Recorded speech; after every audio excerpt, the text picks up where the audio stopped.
আসসালামু আলাইকুম। ওয়েলকাম করছি আজকের নতুন একটি ভিডিওতে। আজকের ভিডিওতে আমরা পদার্থবিজ্ঞানের খুবই গুরুত্বপূর্ণ একটি চ্যাপ্টার সম্পর্কে জানব। নবম দশম শ্রেণীর পদার্থবিজ্ঞানের পঞ্চম অধ্যায়, যেটি পদার্থের অবস্থা ও চাপ। এই পদার্থের অবস্থা ও চাপ তোমরা দেখবা তোমাদের বিগত সালের বিভিন্ন কোশ্চেনে এ অধ্যায় থেকে কোশ্চেন আসে এবং এই অধ্যায়টি খুবই গুরুত্বপূর্ণ। তোমাদের এই অধ্যায়ের বেসিকটা সম্পূর্ণ ভালোভাবে জানতে হবে। পরবর্তীতে তোমরা পদার্থবিজ্ঞান রিলেটেড যে কোনো, যদি তোমরা কলেজ লাইফে যাও বা ভার্সিটি লাইফে যাও, এই অধ্যায় থেকে তোমরা যে চাপ বলো, ঘনত্ব বলো, যে বিষয়গুলো আছে, এই বেসিক বিষয়গুলা, এই বিষয়গুলো থেকে অনেক কিছু কোশ্চেন আসবে, যার জন্য তোমাদেরকে অধ্যায়টা খুব ভালোভাবে বুঝতে হবে। তো চলো কথা না বাড়িয়ে শুরু করি। আচ্ছা, আজকে আমরা পদার্থবিজ্ঞানের এই অধ্যায়টিতে আমরা যা যা শিখবো, আমরা যদি একটু দেখাই তোমাদেরকে। আমরা চাপ কি জিনিস সেটি শিখবো, ঘনত্ব কি জিনিস সেটি শিখব, এবং লাস্টলি তরলের ভেতরে চাপ, যেখানে আমরা খুবই ইম্পর্টেন্ট প্লবতা এবং আর্কিমিডিসের এই সূত্র, এই দুইটা জিনিস আমরা শিখব। এছাড়াও বিভিন্ন টপিক আছে, পরবর্তী ক্লাসে আমরা সেগুলো সম্পর্কে বিস্তারিত জানব। তবে আজকের জন্য আমরা প্লবতা এবং আর্কিমিডিসের সূত্র পর্যন্ত আমরা বিষয়গুলো খুব ভালোভাবে জানার চেষ্টা করব। তো চলো শুরু করি। আচ্ছা, চাপ কি জিনিস? তোমরা কি কি তোমরা কি কেউ আমাকে বলতে পারবে যে তোমরা বল কি জিনিস এটা জানো কিনা? আচ্ছা, তোমরা নিশ্চয়ই গত অধ্যায়ে বল সম্পর্কে জেনে এসেছো। আমরা এখানে একটু বলি যে চাপ, এই চাপ জিনিসটা হচ্ছে কোন বল এফ যখন একক ক্ষেত্রফলের উপরে, যখন একটি ক্ষেত্রফলের উপরে, এই ক্ষেত্রফলের উপরে ক্রিয়া করে, তাহলে প্রতি একক ক্ষেত্রফলের উপরে যে প্রযুক্ত বল, প্রতি একক ক্ষেত্রফলের উপরে যে প্রযুক্ত বল, সেটিকে আমরা চাপ বলবো। আচ্ছা, তাহলে আমরা বিষয়টি যদি আমরা একটু ঐকিক নিয়ম দ্বারা ব্যাখ্যা করতে চাই, তাহলে কি হবে বলো? আচ্ছা, এখানে আমি একটা চিত্র আঁকাই। সাপোজ ধরো এটা হচ্ছে কোন একটা কাঠের তক্তা। তুমি এখানে একটি ব্রেক, সাপোজ এটা হচ্ছে তোমার সেই ব্রেক, এই ব্রেকটা তুমি এখানে কাঠের মধ্যে ঢোকানোর চেষ্টা করবে। তাহলে কি হবে? তোমার এই যে একটা ক্ষেত্রফলের উপরেই তো ব্রেকটা মানে কাজ করবে, তাই না? একটি ক্ষেত্রফলের উপরে কি ব্রেকটা কাজ করতেছে না? এই ক্ষেত্রফলের উপরে এই ব্রেকটা এই একক ক্ষেত্রফলের উপরে কতটুকু বল প্রযুক্ত হচ্ছে, সেটা হচ্ছে আমার চাপ। তাহলে আমরা যদি একটু ঐকিক নিয়ম দ্বারা ব্যাখ্যা করি, তাহলে কি হয়? এখানে এ ক্ষেত্রফলে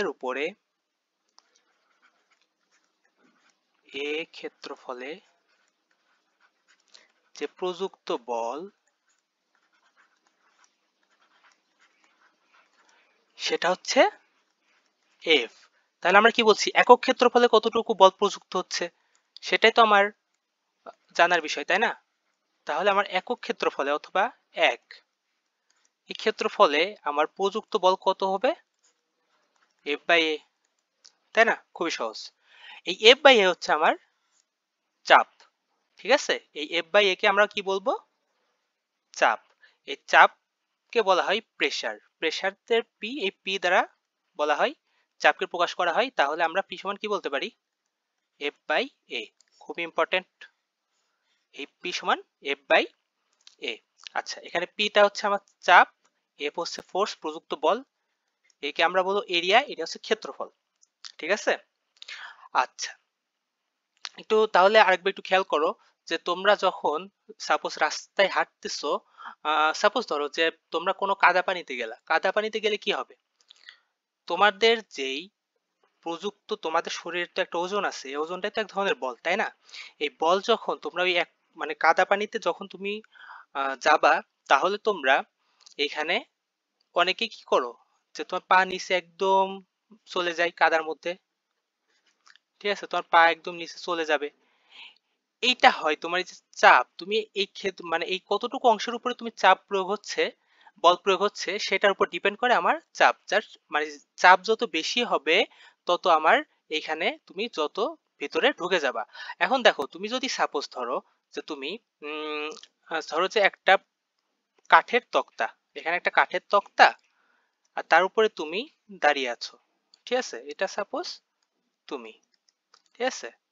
এটা সাপোজ তুমি এখন কাঠের তক্তার উপর তুমি দাঁড়িয়ে আছো আর এই নিচে হচ্ছে তোমার কাদা, ঠিক আছে? তাহলে কি হবে, তোমার কি তুমি এমনিতে কাঠের তক্তা থাকা না কালীন সময়ে তুমি যতটুকু কাদার মধ্যে ঢুকবা, এই কাঠের তক্তা থাকা অবস্থায় তুমি কি ততখানি কাদার মধ্যে ঢুকবা? ঢুকবা না। কারণ কি হচ্ছে জানো, এই যে কাঠের তক্তা একটা ক্ষেত্রফল আছে না, এই ক্ষেত্রফলের উপর আমার কতটুকু বল প্রযুক্ত হচ্ছে সেটা আমার চাপ নির্দেশ করে। এখানে যে ক্ষেত্রফলটা দেখো বেশি, এই ক্ষেত্রফলটা বেশি হচ্ছে না, এই ক্ষেত্রফলটা বেশি হওয়ার কারণে তোমার হচ্ছে এখানে চাপটা কম হয়ে যাচ্ছে। কারণ কি, এখানে দেখো আমরা যে সূত্রটা আমরা এখানে লিখছি, এখানে সূত্রটা কি দেখো, পি সমান এফ বাই এ। এখানে এই পি আর এ, এই বল এবং ক্ষেত্রফল এগুলা কি পরস্পর কি ব্যস্তানুপাতিক না? তাহলে আমার যখন ক্ষেত্রফল বেশি হবে তখন আমার চাপ কি হবে, চাপের পরিমাণ কম হবে। এখানে দেখো ক্ষেত্রফল বেশি না, বলো? তাহলে এখানে আমার চাপের পরিমাণ কি হবে, কম হবে। কিন্তু এখানে সাপোজ ধরো তোমার আরো একটা ফ্রেন্ড আসলো, তোমার আরো একটা ফ্রেন্ড এসলে এখানে দাঁড়াইলো, তাহলে কি হবে, এই কাঠের তক্তা সহ তুমি আরেকটু কাদার মধ্যে আরেকটু চলে যাবা। তার মানে কি বোঝাচ্ছে, এখানে বল আর একটু বেশি হচ্ছে না, এফ এর মান বেশি হচ্ছে না, কারণ দুইজনের ওজনের সমান এখানে এফ। তাহলে আমরা কি বলতে পারছি, যে বল যত বেশি হবে চাপ তত বেশি হবে। এক কথায় আমরা সূত্র থেকেও বলতে পারি এখানে এই যে চাপ, এই চাপ জিনিসটা তোমার বলের সমানুপাতিক এবং ক্ষেত্রফলের ব্যস্তানুপাতিক, তাই না? আমার যত বেশি ক্ষেত্রফল হবে তত চাপ কম হবে এবং যত বেশি বল প্রয়োগ করা হবে তত চাপ বেশি প্রযুক্ত হবে। ক্লিয়ার? আচ্ছা, এটা সহজ ছিল। আমরা নেক্সটে যাই। তাহলে আমরা দেখো এখানে আমরা চাপের এই পি এর একক, এখানে আমরা পি এর একক, এখানে পি এর এককটা কি হবে বলো?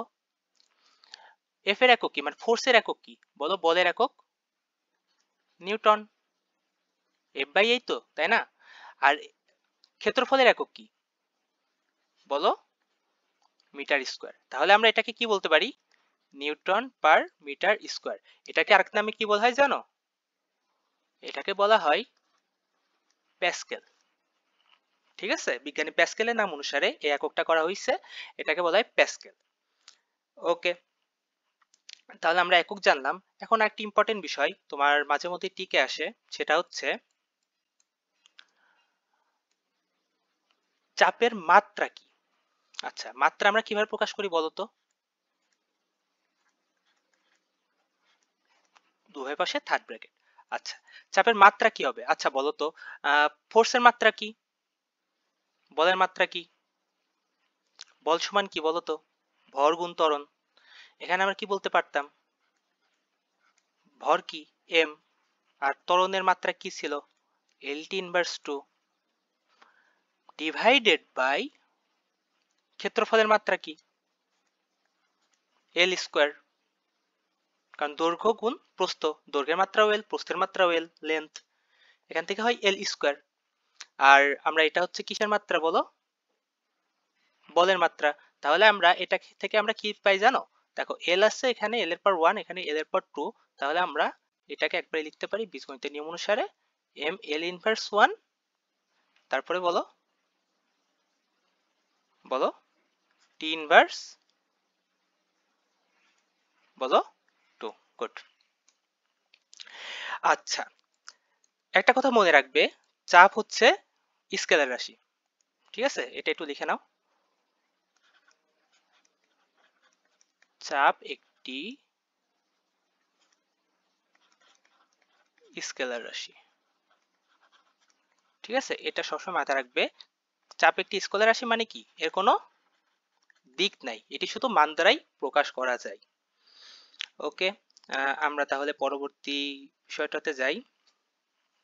আচ্ছা, এবার আসো, আমরা যেটা শিখব সেটা হচ্ছে ঘনত্ব। ঠিক আছে, আচ্ছা, ঘনত্ব জিনিসটা কি আমি যদি সংজ্ঞা আকারে বলি, বস্তুর একক আয়তনের যে ভর, আবার বলছি, বস্তুর একক আয়তনের যেই ভর তার উপাদানকে আমরা কি বলবো, যে ভর, এই ভরের, এই ভরকে তার উপাদানের ঘনত্ব বলা হবে। আচ্ছা, আমি কি বোঝালাম? সাপোজ ধরো যে আমার একটা বস্তু আছে, আমি সাপোজ এটা একটা বস্তু আমি ধরলাম, এই বস্তুর ভর হচ্ছে m, আর এই বস্তুর আয়তন হচ্ছে v। ঠিক আছে, এই বস্তুর ভর হচ্ছে m, আয়তন হচ্ছে v। আচ্ছা, v ভলিউম, আয়তন ভলিউম, আর ভর m মাস। ওকে, তাহলে এখানে এই v আয়তনের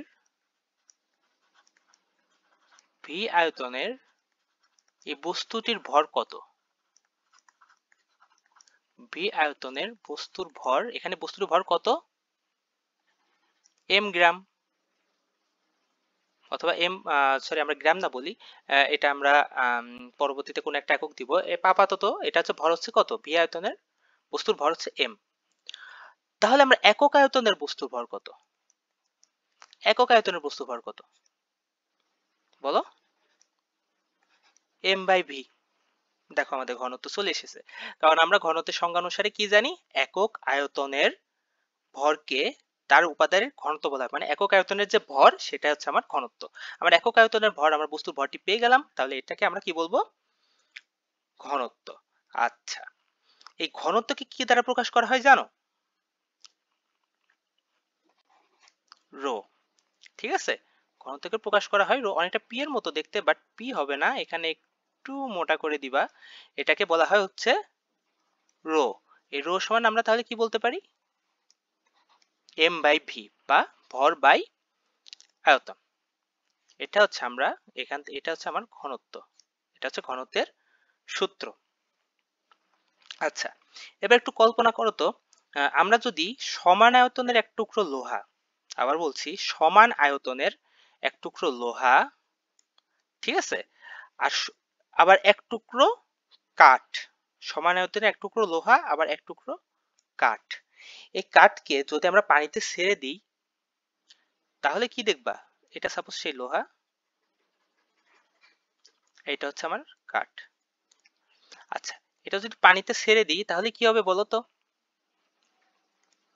এই কাঠের অংশটা কিন্তু পানিতে ভেসে থাকবে, তোমরা একটু দেখবা, মানে একদম ছোট না, একটু বড় নিবা, তাহলে সমান আয়তনের এই লোহাটা আর এই সমান আয়তনের এই কাঠের টুকরা পানিতে যদি ছাড়া হয়, তাহলে কাঠের টুকরাটি পানিতে ভেসে থাকবে, কিন্তু লোহার টুকরাটা পানিতে ডুবে যাবে।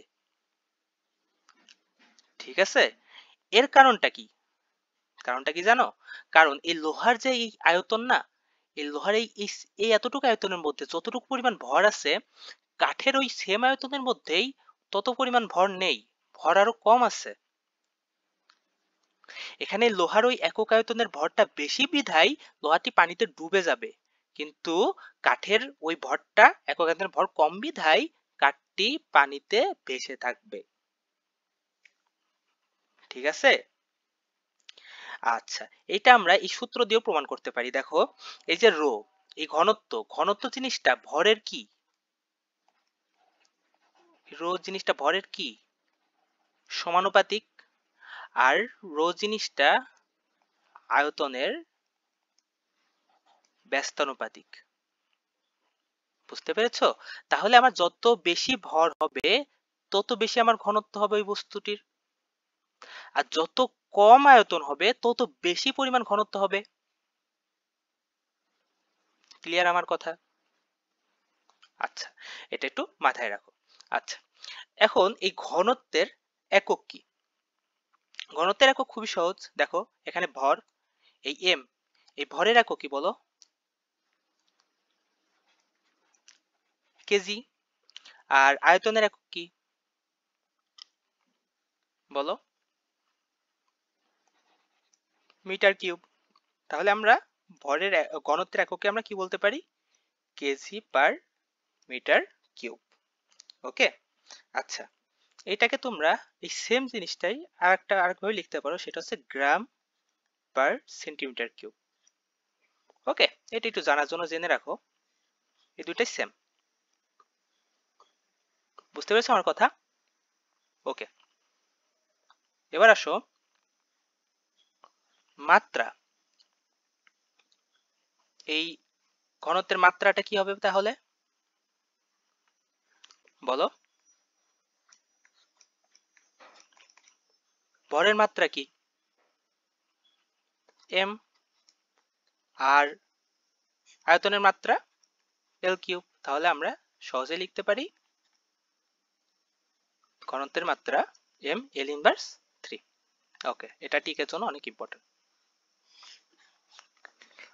ঠিক আছে, এখন দেখো এই ঘনত্ব একটি স্কেলার রাশি, ঠিক আছে? ঘনত্বের কি কোনো দিক আছে আদৌ? এটা কি কোনো দিকের উপর নির্ভর করে? তোমার কি মনে হয়? না, তাই তো। তাহলে ঘনত্ব একটি স্কেলার রাশি, ঠিক আছে? ঘনত্ব স্কেলার রাশি। আচ্ছা, আর এই ঘনত্ব, একটা জিনিস মনে রাখবা, ঘনত্ব বস্তুর উপাদান ও তাপমাত্রার উপর নির্ভরশীল, ঠিক আছে? এটা একটু খুব ভালোভাবে মাথায় রাখো। ঘনত্ব, এই যে ঘনত্ব বস্তুর উপাদান এবং তাপমাত্রা, এই দুইটা জিনিসের উপরে নির্ভরশীল, ঠিক আছে?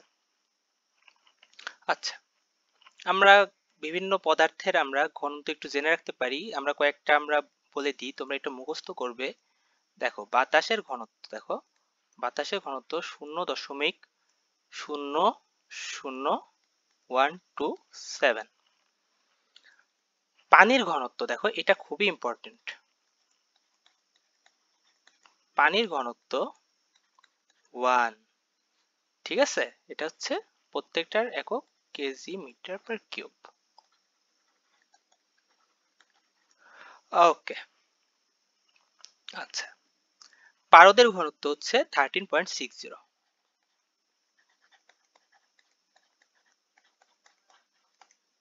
ওকে, 13.60। আচ্ছা, এটা তো দেখলাম আমরা ঘনত্ব। আচ্ছা, এখন আমরা একটু যদি আমরা, আচ্ছা তোমাদেরকে একটা উদাহরণ দিতে বলি। সাপোজ ধরো যে তোমরা একটা কোনো উদাহরণ দাও যে ঘনত্ব আসলে আমরা বাস্তব জীবনে কিভাবে আমরা দেখতে পাই যে ঘনত্বের যে ব্যবহারটা আছে। আচ্ছা, তোমাদেরকে আমি বলি, তোমরা কখনো ফানুস দেখেছো? ফানুস, এই যে এখানে একটা বেলুন থাকে। আচ্ছা, এখানে একটা বেলুন, এখানে সাপোজ দুই যে টানানো অবস্থায় এখানে একটা বক্স মতো থাকে, এখানে আগুন জ্বলে। এই ফানুসে কি হয় বলতো? এই ফানুসে যখন এই যে এইখানে তাপমাত্রা, মানে এখানে আগুন জ্বালানো হয়, এই আগুন জ্বালানোর ফলে এই যে ভেতরে যে বায়ুটা, এই ফানুসের মধ্যে যে বায়ুটা আছে, এই বায়ুটা উত্তপ্ত হয়। বায়ুটা উত্তপ্ত হওয়ার ফলে কি হয় জানো?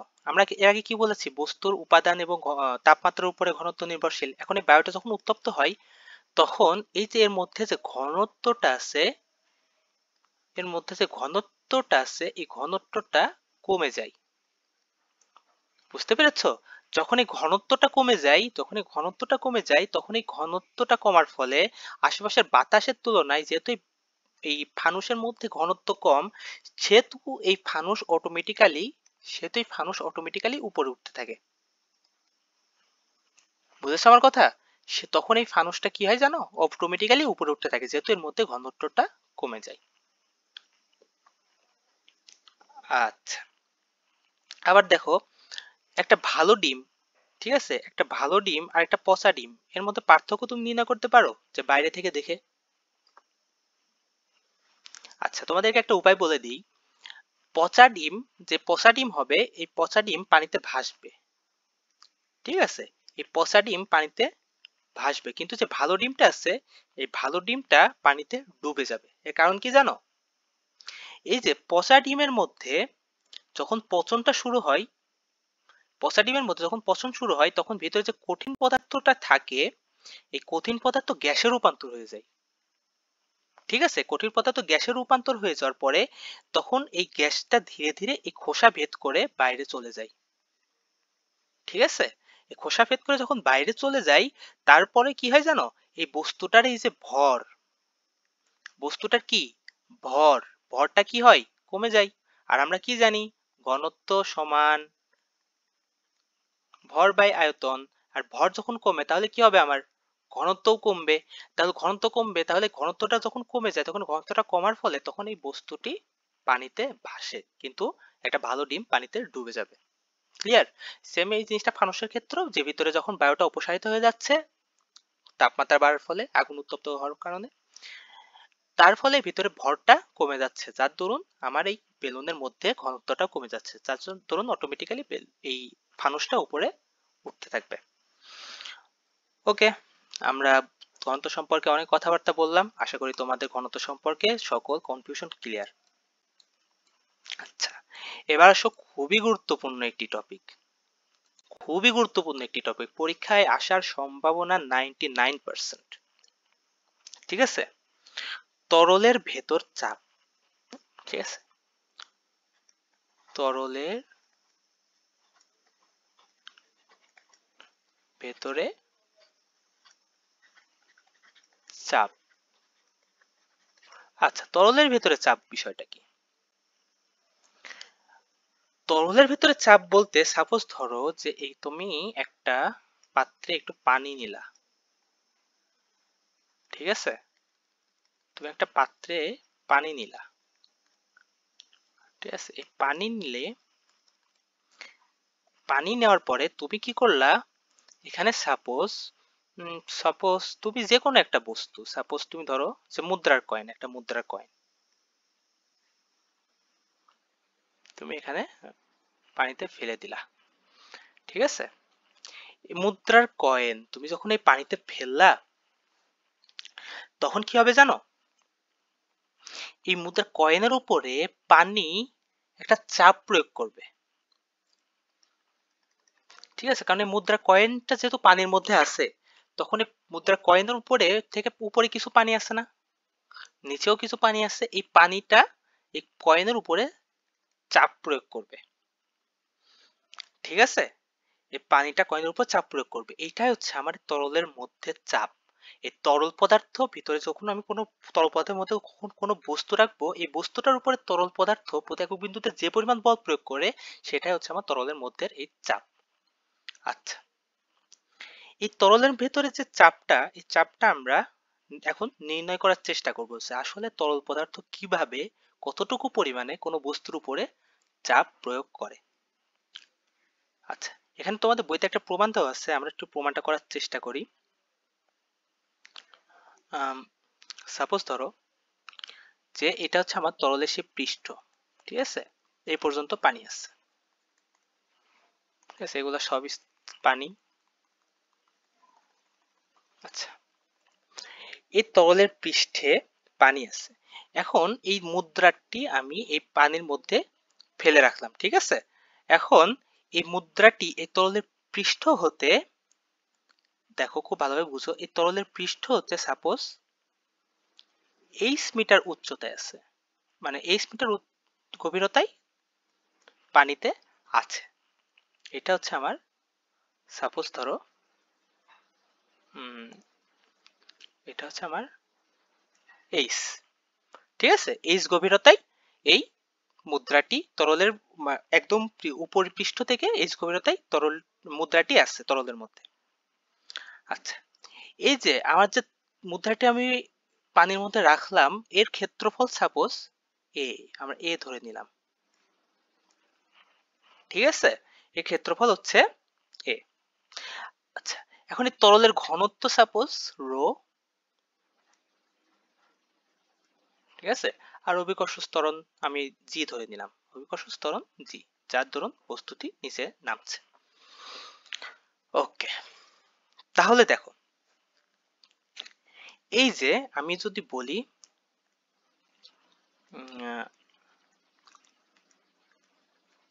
সাপোজ ধরো যে এই যে এ বস্তুটা, এই যে মুদ্রাটি, এই বস্তুর উপরে এ ক্ষেত্রফলের উপরে, যে মানে পুরো বস্তুর উপরে যে পরিমাণ বল প্রযুক্ত হচ্ছে, দেখো এ ক্ষেত্রফলে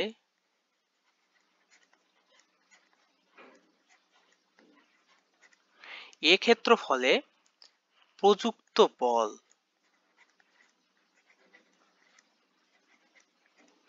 এ ক্ষেত্রফলে প্রযুক্ত বল এটা সমান কি?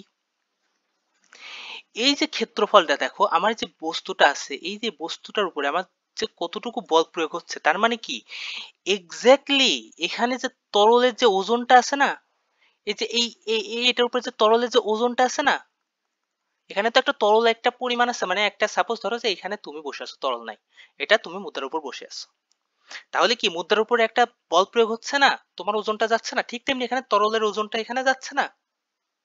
আর কথা কি বুঝতে পারছো? আচ্ছা, এখানে একটা এমন একটা তরল যে বস্তুটুকু আছে, এই যে তরল যে অংশটুকু আছে, এই অংশটুকু আমার এই যে এই বস্তুটা মানে এই মুদ্রার উপর চাপ প্রয়োগ করতেছে না, বল প্রয়োগ করতেছে না। এই যে যে ওজনটা, এই ওজনটাই হচ্ছে তাহলে এফ ক্ষেত্রফলের উপরে প্রযুক্ত বল। এখানে থেকে এই তরলের যে অংশটুকু, এই ওজনটুকু, এটা হচ্ছে আমার এই মুদ্রার উপরে, এই মুদ্রার যতটুকু ক্ষেত্রফল আছে, মানে এই ক্ষেত্রফলের উপর যতটুকু বল প্রয়োগ করছে ততটুকু আমার এই তরলের ওজন, ওজনটা হচ্ছে ততটুকু বল। ক্লিয়ার? এটা হচ্ছে তাহলে সেই তরলের ওজন।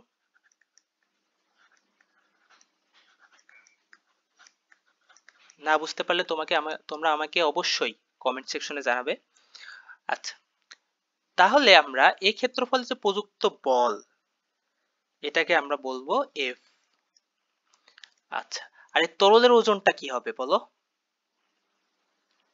বলো, এই যে তরল, এই যে এই যে এই অংশটুকু, এই যে অংশটুকু তরলের যে ওজনটা, মানে এই যে এই অংশটুকু, এইটুকুর উপরে যে তরলটুকু আছে, এই যে এইটুকুর উপরে যে তরলটুকু আছে, এর ওজনটা কত হবে? ওই অংশটুকুর ভর যদি এম হয় গুণ জি। ওজন সমান আমরা কি জানি বলো? ভর গুণ অভিকর্ষ ত্বরণ।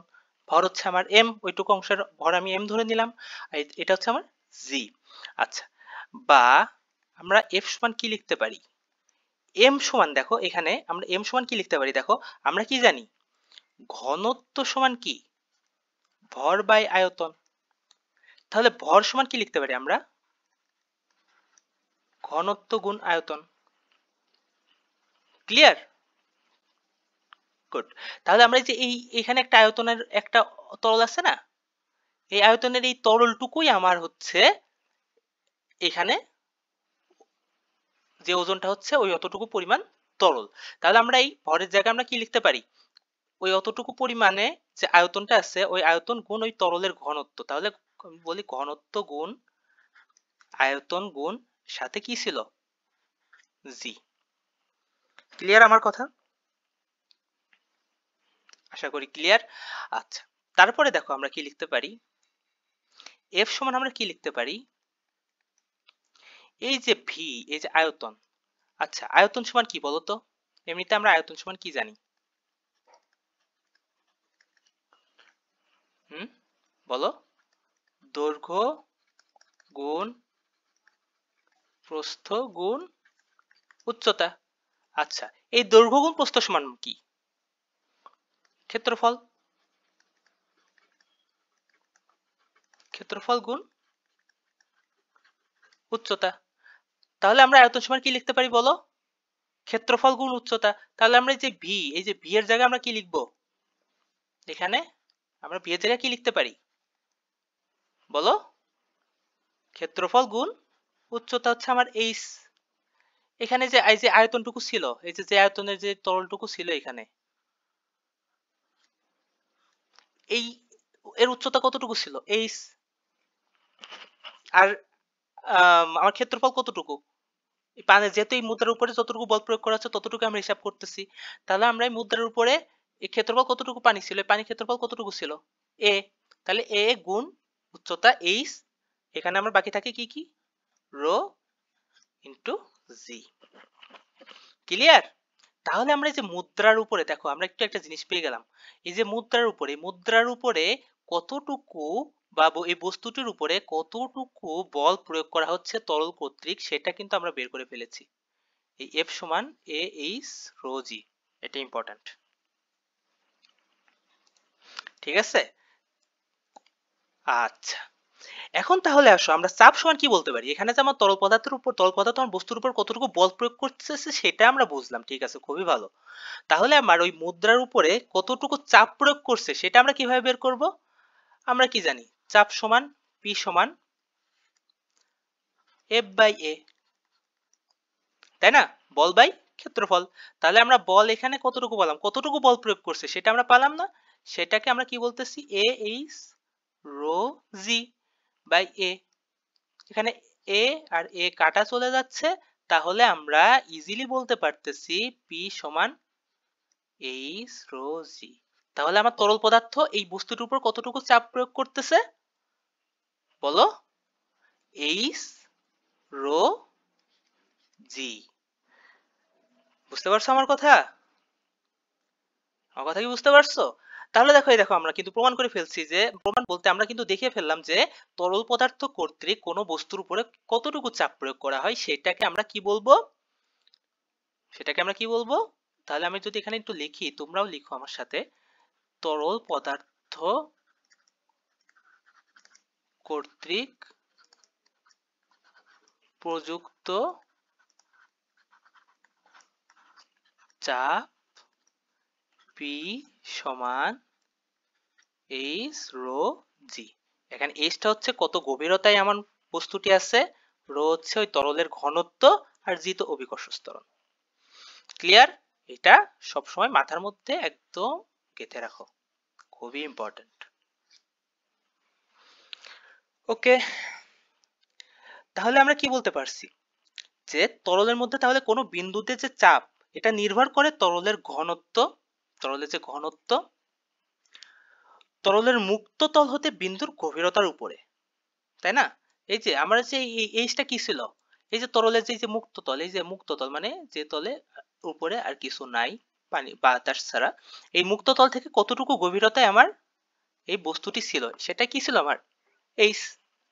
আর জি তো আমার ধ্রুবক। ক্লিয়ার? ওকে, জি হচ্ছে অভিকর্ষ স্থল। আশা করি এতক্ষণ আমি যা বললাম তোমরা সেটা বুঝতে পেরেছো।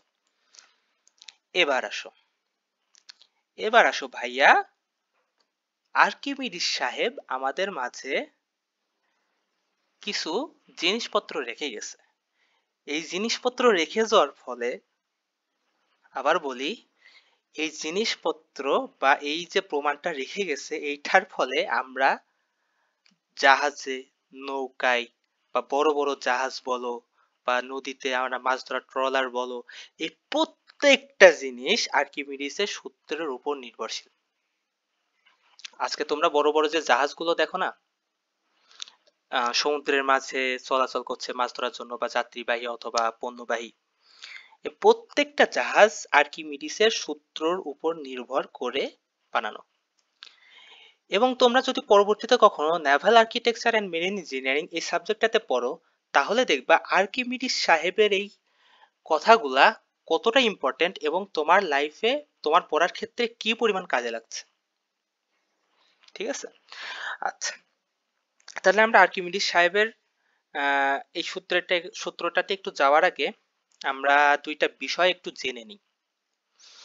সেটা হচ্ছে, দেখো,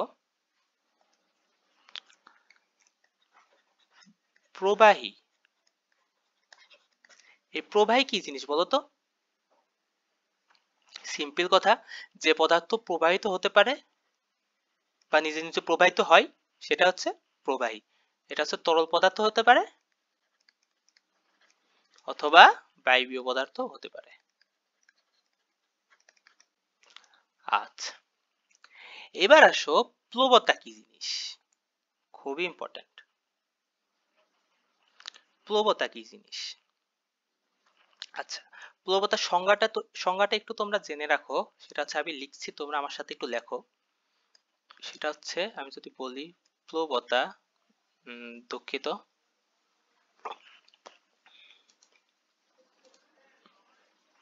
আমি এখানে যদি লিখি প্লবতা, প্লবতা কাকে বলে? কোন প্রবাহী, আচ্ছা তোমরা, আমিও লিখছি, তোমরা একটু আমার সাথে লেখো। কোন প্রবাহী অর্থাৎ তরল বা বায়বীয়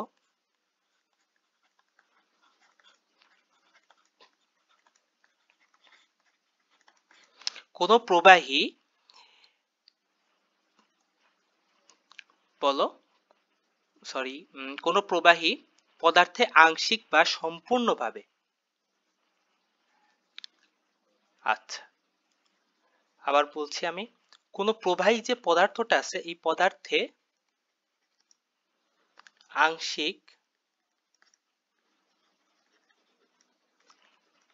বা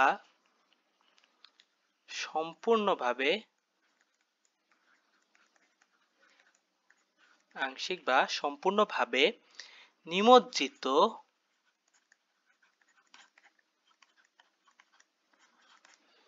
কোন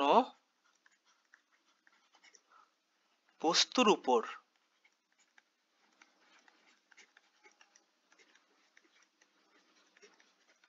এই যে প্রবাহী পদার্থটা আছে ওই তরল বা বায়বীয়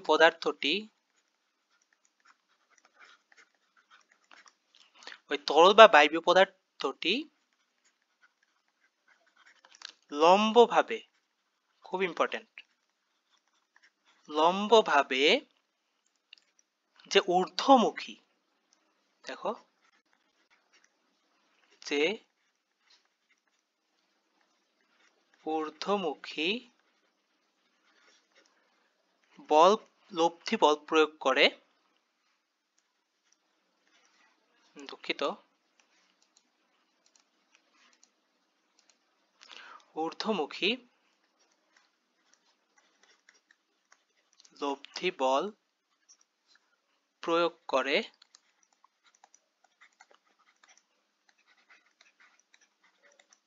তাকে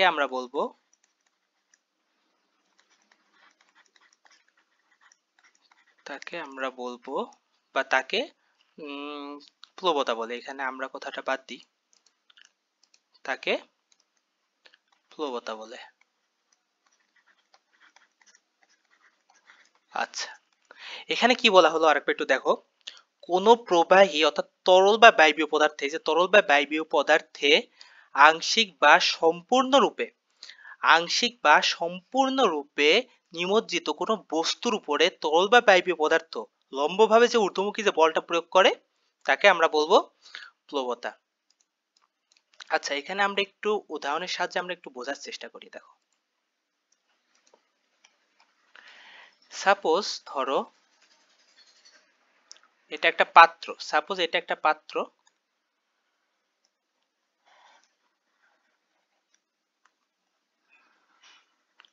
এই পাত্রের মধ্যে আমি ছোট্ট আর একটা বস্তু রাখলাম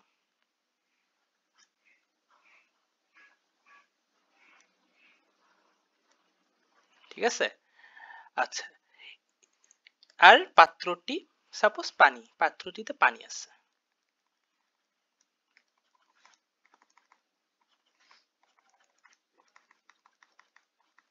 ঠিক আছে পাত্রটিতে পানি আছে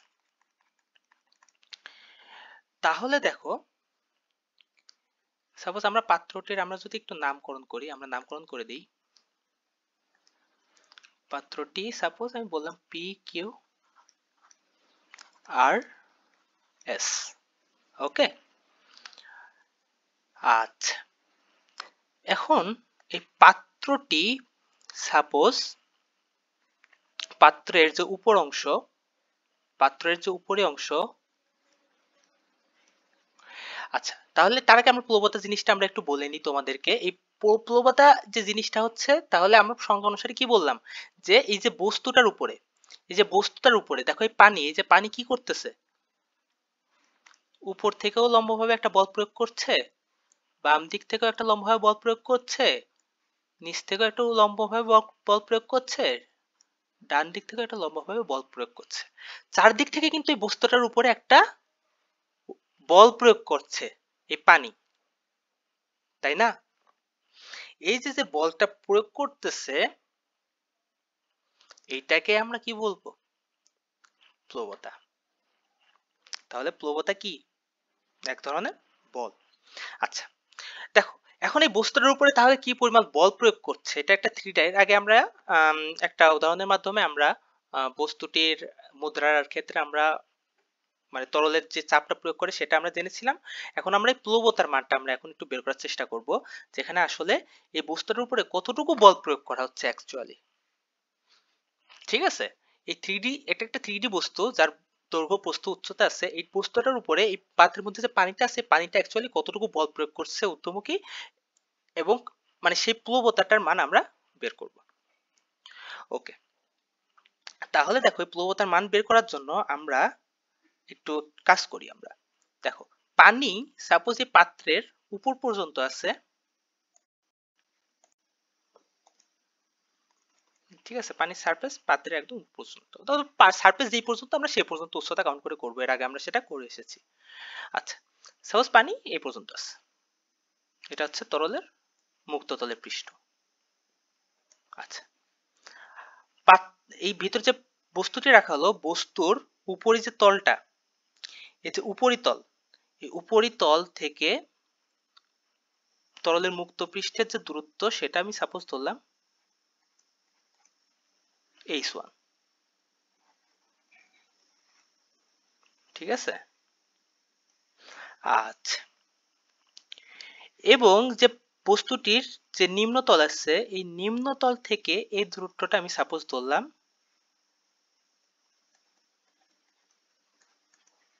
h2, ঠিক আছে। এখন এই বস্তুটির যে উচ্চতা, মানে বস্তুটির যে উচ্চতা, বস্তুটি কতটুকু বড়, এইটা সাপোজ আমি ধরলাম এখান থেকে এতটুকু তো হয়, এটা কি আমি সাপোজ ধরলাম h, ঠিক আছে। এটাকে আমরা কি ধরতে পারি বলো, h। তাহলে আমার যে বস্তুর বা এটা একটা সিলিন্ডার আকৃতির বস্তু। আচ্ছা, এই সিলিন্ডারের যে উপরের এবং নিচের পৃষ্ঠের যে গভীরতা, সেটাকে আমরা যথাক্রমে, এটা হচ্ছে h1 উপর থেকে উপরি পৃষ্ঠ পর্যন্ত তরলের উপরিতল থেকে, এবং নিম্ন পৃষ্ঠ পর্যন্ত যে দূরত্ব সেটা হচ্ছে h2। তাহলে এই বস্তুটার যে উচ্চতা, এই উচ্চতাটা কত হবে আমাকে একটু বলো তো তোমরা। এই যে আমরা তো বস্তুটার উচ্চতা ধরছি h, তাহলে h টার সমান কি হবে, h2 minus h1। Very good. আচ্ছা, এখন তোমরা একটু স্বাভাবিকভাবে খেয়াল করো যে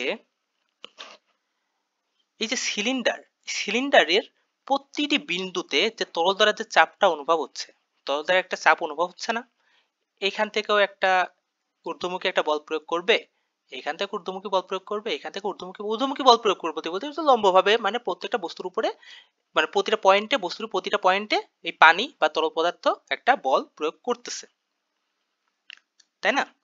তাহলে এই যে বাম পাশ থেকে একটা বল প্রয়োগ করতেছে তরল, ডান পাশ থেকেও একটা বল প্রয়োগ করতেছে তরল, এই উভয় পাশের বলটা কি হবে জানো, ক্যান্সেল আউট হয়ে যাবে, যেহেতু পানিতে কোনো স্রোত নাই, পানিটা স্থির অবস্থায় আছে। যদি ডান থেকে বামে স্রোত থাকতো সেটা একটা আলাদা কথা ছিল, বা বাম থেকে ডানে স্রোত থাকলে, কিন্তু পানিতে যেহেতু কোনো স্রোত নাই, সেহেতু এই পানি যে বাম পাশ থেকে একটা বল প্রয়োগ করতেছে না পানি, আর ডান পাশ থেকেও এই সেম, যেহেতু এই দুই পাশের ক্ষেত্রফল কি, এই পাশের যতটুকু ক্ষেত্রফল এই পাশের অংশ ততটুকুই ক্ষেত্রফল, তাহলে এই দুই পাশের অংশের যে ক্ষেত্রফলের সেম হওয়ার কারণে উভয় পাশে যে বলটা প্রয়োগ হচ্ছে সেটা কি সেম। তাহলে সাপোজ তুমি একটা বস্তুর দুই পাশ থেকে সেম বল প্রয়োগ করতেছো, তাহলে কি বস্তুটা জায়গায় দাঁড়ায় থাকবে না, তার মানে কি বস্তুর উপর কোনো বল অ্যাকচুয়ালি প্রয়োগ হচ্ছে না, মানে বস্তুটা ওই দুই পাশে বলটা ক্যান্সেল আউট হয়ে যাচ্ছে।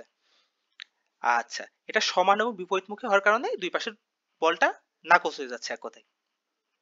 কিন্তু এই যে তরল সিলিন্ডারের উপরিপৃষ্ঠের তুলনায়, তরল এই যে সিলিন্ডারের যে উপরিপৃষ্ঠে, এই যে উপরিপৃষ্ঠের তুলনায় নিম্ন পৃষ্ঠ, নিম্ন পৃষ্ঠে চাপটা, যে চাপটা প্রয়োগ হচ্ছে না, উপরের পৃষ্ঠতে একটা চাপ প্রয়োগ হচ্ছে, নিচের পৃষ্ঠতে একটা চাপ প্রয়োগ হচ্ছে, এই নিচের পৃষ্ঠে একটু বেশি চাপ প্রয়োগ হয়, ঠিক আছে, নিচের পৃষ্ঠে একটু বেশি চাপের প্রয়োগ হয়। কারণ কি জানো, কারণ হচ্ছে স্থির তরলে চাপ হচ্ছে উচ্চতার সমানুপাতিক। স্থির তরলের চাপ কি উচ্চতার কি বলো সমানুপাতিক, ঠিক আছে। কারণ আমরা কি দেখছিলাম একটু আগে, পি সমান এইচ রো জি। তাহলে উচ্চতা যত বাড়বে চাপও কি তত বাড়বে, তাই না? তাহলে নিচের পৃষ্ঠে কি বেশি চাপ প্রয়োগ হবে, উপরের পৃষ্ঠে কম চাপ প্রয়োগ হবে, যেহেতু নিচের পৃষ্ঠে উচ্চতা উপরের পৃষ্ঠে উচ্চতা থেকে বেশি। আচ্ছা, তাহলে আমরা কি বলতে পারতেছি যে এস আর বা আর এস যে পৃষ্ঠ, এই পৃষ্ঠে তরল বেশি বল প্রয়োগ করে এবং পিকিউ পৃষ্ঠে যে তরলটা আছে এটা কম বল প্রয়োগ করে, তাই না? যেহেতু আমরা কি জানি যে চাপ যেহেতু কম হচ্ছে, তাহলে কি বলও কি হবে, কম প্রয়োগ হবে না? কারণ চাপ কি বলের সমানুপাতিক, পি সমান কি এফ বাই এ। যেহেতু চাপ এখানে কম প্রয়োগ হচ্ছে, সেহেতু এখানে যে বলটা প্রয়োগ হবে সেটাও কি কম প্রয়োগ হবে। তাহলে নিচ থেকে উপরে যে বলটা প্রয়োগ হচ্ছে, নিম্ন পৃষ্ঠে যে বলটা প্রয়োগ হচ্ছে এটা একটু বেশি বল প্রয়োগ করা হচ্ছে, আর উপর পৃষ্ঠে যে বলটা প্রয়োগ হচ্ছে এটা একটু কম বল প্রয়োগ করা হচ্ছে, তাই না? আচ্ছা, তাহলে আমরা যদি আমরা বলি যে পিকিউ পৃষ্ঠে যে বলটা প্রয়োগ করা হচ্ছে সে বলটাকে আমরা কি লিখতে পারি, যদি এখানে লিখি যে পিকিউ পৃষ্ঠে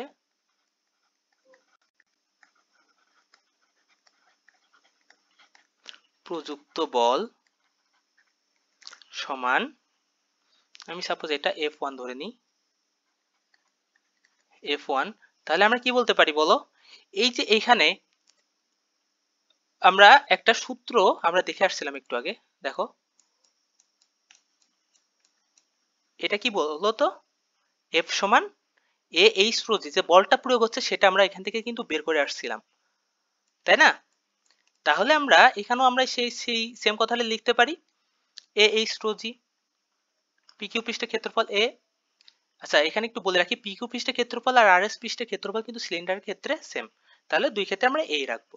আচ্ছা, কিন্তু এই পিকিউ পৃষ্ঠের উচ্চতা কত তরলের উপরিতল থেকে, এইচ ওয়ান, ঠিক আছে? আর এটা তো তরলের ঘনত্ব, আর এটা হচ্ছে আমার অভিকর্ষ ত্বরণ। ঠিক সেম ভাবে আমি যদি বলি যে আর এস পৃষ্ঠের ক্ষেত্রফল, আর এস পৃষ্ঠে প্রযুক্ত বল, এটাকে যদি আমি F2 ধরি, তাহলে আমরা এখানে বলতে পারি এ এইচ, এখানে কি এই তরল উপরিতল থেকে আর এস পৃষ্ঠের যে উচ্চতা এটা কত, H2, তাহলে H2 রো জি। ক্লিয়ার বিষয়টা? আচ্ছা, এত আর একটু আগে আমরা কি বলে আসলাম যে আর এস পৃষ্ঠে যে বলটা প্রয়োগ হচ্ছে সেটা পিকিউ পৃষ্ঠের বল অপেক্ষা বেশি, ঠিক আছে?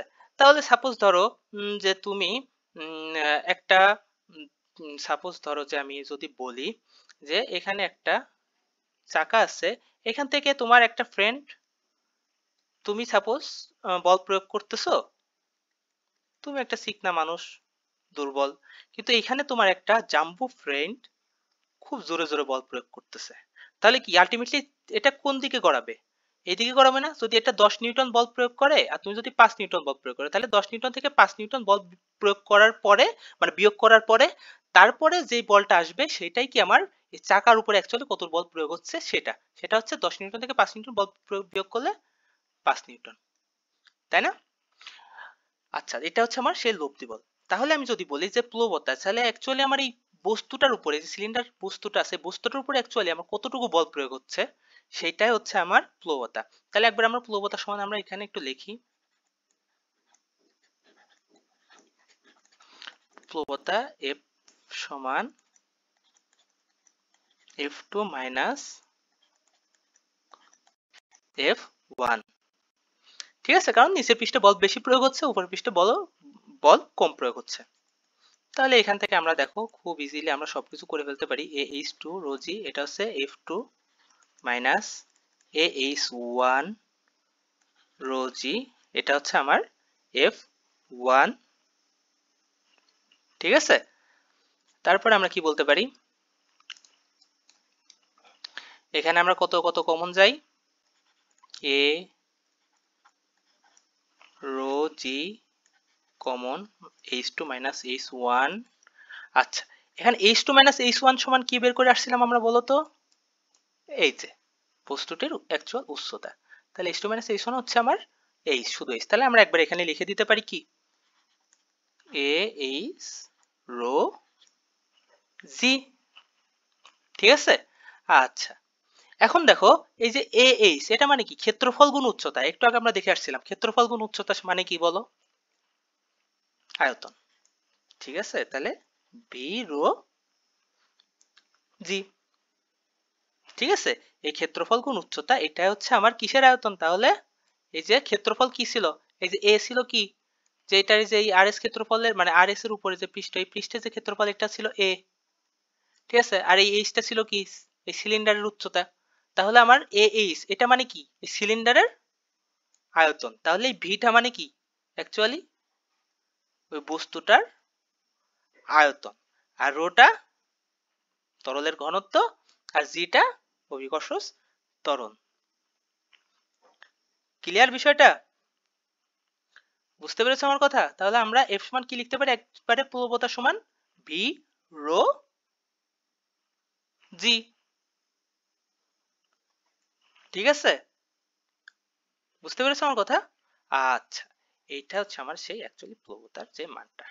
আর প্লবতা সবসময় ঊর্ধ্বমুখী ক্রিয়া করে, কারণ আমরা একটু আগে বলে এসেছি যে এখানে যে গভীরতায় আছে, এখানে গভীরতায় নিম্ন পৃষ্ঠে যে বলটা প্রয়োগ করা হয় সেটা উচ্চ পৃষ্ঠের যে বলটা প্রয়োগ হয় তার থেকে বেশি। কারণ কি, যে এটা হচ্ছে বেশি গভীরতায় আছে সেই জন্য। ওকে, তাহলে আমরা প্লবতা সমান ভি রো জি এটা প্রমাণ করে ফেললাম। আচ্ছা, এবার আসো যে আর্কিমিডিসের যে নীতি, এই নীতিটা আসলে কি, একটু তোমরা একটু আমার সাথে লেখো। এটা এটা লিখে আজকের জন্য শেষ। আর্কিমিডিসের নীতি।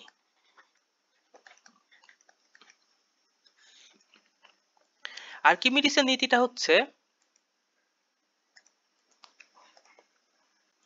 কোনো বস্তুকে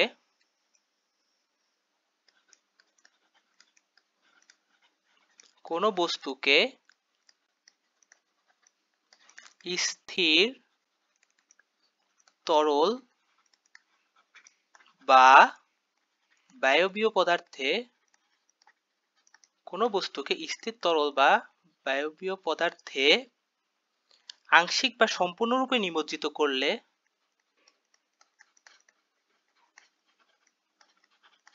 আংশিক বা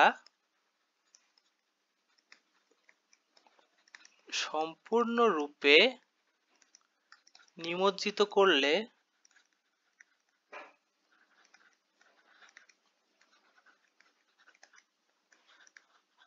বস্তুটি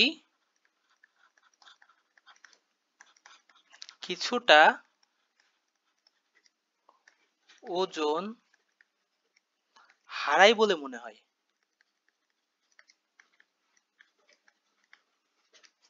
হারায় বলে মনে হয়। এই হারানো ওজন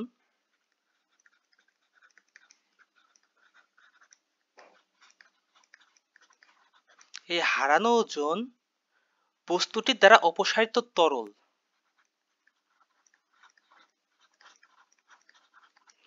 বস্তুটির দ্বারা অপসারিত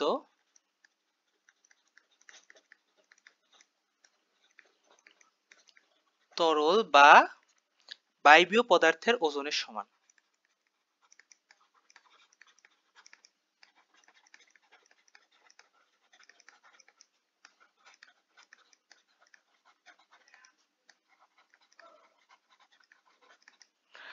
ওকে, তাহলে আমরা কি বললাম, কোনো বস্তুকে স্থির তরল বা বায়বীয় পদার্থে আংশিক বা সম্পূর্ণরূপে যদি নিমজ্জিত করা হয় তাহলে বস্তুটা কিছুটা ওজন হারায় বলে মনে হয়। এই যে হারানো ওজনটা, এটা বস্তুটি যে পরিমাণ তরল ওইখান থেকে যেখানে মানে বস্তুটা রাখা হলো, যে পরিমাণ তরল এখান থেকে অপসারিত হচ্ছে, ওই যে যে পরিমাণ তরলটা অপসারিত হচ্ছে ওর যে ওজনটা ছিল ওই ওজনের সমান।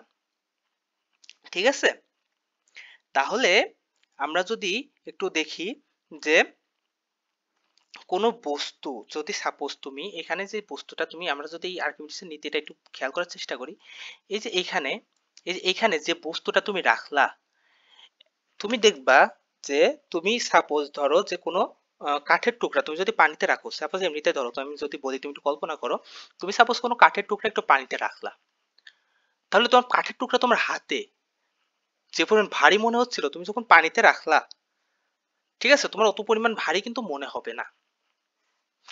কারণ হচ্ছে ওই কাঠের টুকরাই নিচ থেকে একটা প্লবতা কাজ করতেছে, তাই না? প্লবতা কাজ করতেছে। এই যে প্লবতা কাজ করতেছে, এই প্লবতা কাজ করার মেন কারণটা হচ্ছে এখান থেকে যে পরিমাণ, এই যে কাঠের টুকরা রাখলাম ওইখানে যে পরিমাণ পানিটুকু ছিল, ওই পানিটুকু সরে যাচ্ছে ওইখান থেকে। পানিটুকু সরে যাওয়ার ফলে ওই পানিটুকুর একটা ওজন ছিল, তাই না? ওই পানিটুকুর একটা ওজন ছিল। সাপোজ ধরো যে তোমার ওইখানে কোনো কাঠের টুকরা নাই, সাপোজ ধরো যে এখানে কোনো কাঠের টুকরা নাই, এমনিতে একটা, তুমি এখানে একটা নদী চিন্তা করো, এখানে একটা নদী বা পুকুর চিন্তা করো, এখানে তুমি একটা ছোট্ট কাঠের টুকরা রাখলা, ঠিক আছে? এই কাঠের টুকরা রাখার ফলে এখান থেকে কিছু পরিমাণ পানি এখান থেকে সরে যাচ্ছে না?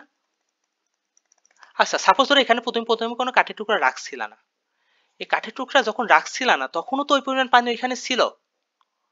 ওই পরিমাণ পানি কিন্তু এই নিচে থেকে, নিচেতে পানিটুকু ছিল, ওই পানিটুকু ওই পরিমাণ পানিকে প্লবতার মাধ্যমে ওইখানে আটকে রাখছিল, কিন্তু মানে ওই অতটুকু ধরেছিল। যখন তুমি কাঠের টুকরাটা রাখলা তখন কিন্তু ওই পরিমাণ পানি ওইখান থেকে সরে যাচ্ছে, ঠিক আছে? ওই পরিমাণ পানি ওইখান থেকে সরে যাচ্ছে, সরে যাওয়ার ফলে ওই জায়গাটা আসতেছে কাঠের টুকরা, ওই কাঠের টুকরার ওজনটাও, মানে যে পরিমাণ ওই পানির নিচে থেকে বল প্রয়োগ করতেছে, ওই কাঠের টুকরাও ওই পরিমাণ ওজনটা ওইখান থেকে হারাইছে বিদায় মনে হইতেছে। আমার কথা কি বুঝতে পারছো? সাপোজ আরেকবার আমি একটু বলি যে এখানে ধরো, আচ্ছা এখানে ধরো নির্দিষ্ট কিছু অংশে একটু পানি আছে না? সাপোজ এখানে কিছুই নাই, যে আমি এতটুকু অংশ একটু কাইটা নিলাম, এতটুকু অংশে কিছু পরিমাণ পানি আছে না? আছে তো। এই পানির তো একটা ওজন আছে, আছে না? আচ্ছা এখন আমি একটা বস্তু এখানে এনে রাখলাম, ঠিক আছে? আমি একটা বস্তু সাপোজ এখানে এনে রাখলাম, ঠিক আছে? এই বস্তুটা এখানে এনে রাখলে পারে কি হবে? এই যে যে পরিমাণ পানিটুকু ছিল, এই পরিমাণ পানিটুকু এখান থেকে অপসারণ হয়ে যাচ্ছে না? এদিকে এদিক চলে যাচ্ছে। এখন এই পরিমাণ পানিটুকু অপসারণ হয়ে যাচ্ছে, তাহলে এই পরিমাণ পানিটুকু একটা ওজন ছিল, ওই ওজনটুকুই এই যে কাঠে আমি যে নতুন একটা বস্তুটা রাখলাম, এই বস্তুটা ওই ওজনটুকুই মানে বস্তুটি থেকে হারাই গেছে বলে মনে হচ্ছে, কারণ ওই নিচ থেকে ওই পরিমাণ বল, ওই নিচে যে পানিটুকু ছিল বা নিচে যে তরল পদার্থটুকু ছিল, এইটা হচ্ছে নিচ থেকে ওই পরিমাণ বল প্রয়োগ করতেছে এটারে, সেজন্য মনে হচ্ছে যে আসলে এই বস্তুটার ওজন একটু কম মনে হচ্ছে। আর এই যে বস্তুটা আমার, বস্তুটার ওজন কম মনে হচ্ছে বা বস্তুটা যতটুকু ওজন হারাইলো, এইটাই কি, যে ওই বস্তুটি কর্তৃক অপসারিত, যেখান থেকে যে যে পরিমাণ পানিটুকু ছিল, এই পানিটুকু যে অপসারণ করছে, এই অপসারণকৃত পানির ওজনের সমান। বুঝতে পেরেছো আমার কথা? আচ্ছা, না বুঝলে তোমরা কমেন্ট সেকশনে আমাকে একটু কাইন্ডলি জানাও, আমি ইনশাআল্লাহ তোমাদের প্রত্যেকটা কোশ্চেনের অ্যান্সার দেওয়ার চেষ্টা করব। আচ্ছা, তাহলে আমরা লাস্টলি একটা কথা লিখতে পারি যে প্লবতা সমান বস্তু কর্তৃক অপসারিত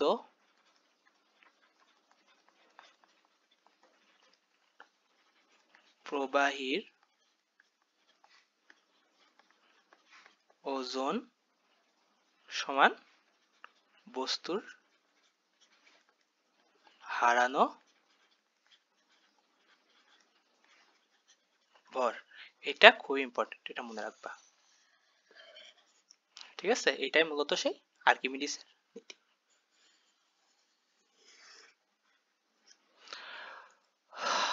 ওকে, তাহলে আজকে এই পর্যন্তই। আজকে আর্কিমিডিসের নীতি পর্যন্ত আমরা ক্লাসটি শেষ করলাম। পরবর্তীতে ইনশাল্লাহ আর্কিমিডিসের নীতি থেকে পরবর্তী যে ক্লাসগুলো আছে আমরা সেই ক্লাসগুলো নিয়ে তোমাদের মাঝে হাজির হব। সে পর্যন্ত সুস্থ থাকো, ভালো থাকো, আমার জন্য দোয়া করবে। আর ভিডিওটি ভালো লাগলে অবশ্যই লাইক করতে ভুলবে না, এবং যদি উপকারী মনে হয় তোমার ফ্রেন্ডদের কাছেও ভিডিওটি শেয়ার করবে। ধন্যবাদ।